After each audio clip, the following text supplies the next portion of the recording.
Hello everyone, तो welcome to Simran classes. तो आज की क्लास में हम पढ़ेंगे ली चैटलियर्स प्रिंसिपल, जो हर कॉम्पिटिटिव एग्ज़ाम में बहुत इंपॉर्टेंट रोल प्ले करता है। हमारे जितने भी एग्ज़ाम है उसमें कोई ना कोई क्वेश्चन यहाँ से ज़रूर आता है। तो ली चैटलियर प्रिंसिपल हमें क्या बताता है? अकॉर्डिंग टू दिस प्रिंसिपल कि जब भी आपकी रिएक्शन इक्विलिब्रियम पे होगी और उसे आपको शिफ्ट करना होगा किसी एक पर्टिकुलर डायरेक्शन में, तो रिएक्शन को ऑल्टर करने में हेल्प करता है ली चैटलियर प्रिंसिपल। इस प्रिंसिपल के अकॉर्डिंग हम कंसंट्रेशन, टेम्परेचर, प्रेशर, वॉल्यूम या फिर किसी इनर्ट गैस को ऐड करके अपनी रिएक्शन को ऑल्टर कर सकते हैं।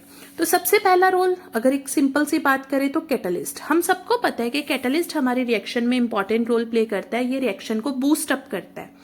लेकिन कैटलिस्ट का इक्विलिब्रियम पे कोई भी इफेक्ट नहीं पड़ता, क्योंकि जितनी स्पीड से ये रिएक्शन को फॉरवर्ड लेके जाता है उतनी ही स्पीड से ये रिएक्शन को बैकवर्ड भी ले आता है। इक्विलिब्रियम के केस में कैटलिस्ट का कोई भी इफेक्ट नहीं होता। सेकेंड बात करते हैं कॉन्सेंट्रेशन। तो कॉन्सेंट्रेशन में हमेशा याद रखना है कि रिएक्शन हमेशा मूव करती है from high concentration to low concentration. And temperature में दो केसेस आते हैं। अगर हमारा टेम्परेचर हाई है तो रिएक्शन होगी एंडोथर्मिक, अगर टेम्परेचर लो है तो रिएक्शन होगी एक्सोथर्मिक। वहीं पे प्रेशर की बात करो तो जितना आप प्रेशर ज्यादा अप्लाई करोगे रिएक्शन उस तरफ मूव करेगी जिधर नंबर ऑफ मोल्स क्या होंगे, कम। एंड वॉल्यूम के केस में जितना वॉल्यूम ज्यादा होगा उतने रिएक्शन उधर मूव करेगी जिधर नंबर ऑफ मोल्स भी क्या होंगे, ज्यादा। And addition of inert gas, अगर हमारी वॉल्यूम चेंज हो रही है तो वही रोल प्ले करेगी जो वॉल्यूम का है। लेकिन अगर कांस्टेंट वॉल्यूम है तो इसका रिएक्शन पे कोई भी इफेक्ट नहीं होता, नो इफेक्ट। अब देखो, अगर हम बात करें इन केस ऑफ कॉन्सेंट्रेशन, तो कॉन्सेंट्रेशन के केस में क्या होता है, रिएक्शन शिफ्ट करती है उस साइड जिधर कॉन्सेंट्रेशन लो है। इधर हाई थी, इधर लो, तो फॉरवर्ड हो गया। फॉरवर्ड में हाई थी तो रिएक्शन जाएगी बैकवर्ड में।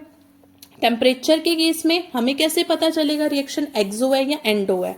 तो अगर डेल्टा एच का साइन नेगेटिव है that means reaction exothermic heat release कर रही है, और अगर डेल्टा एच का साइन पॉजिटिव है दैट मीन्स रिएक्शन क्या है, एंडोथर्मिक, मतलब उसमें हीट एब्जॉर्ब हो रही है। तो हाई टेम्परेचर पे एंडोथर्मिक रिएक्शन प्रोसीड करती है एंड लो टेम्परेचर पे हमारे पास एक्सोथर्मिक। डन। तो आज के लिए इतना ही है। अगर आपको कुछ डाउट या क्वेश्चन हो तो आप कमेंट बॉक्स में लिख सकते हो। Thank you.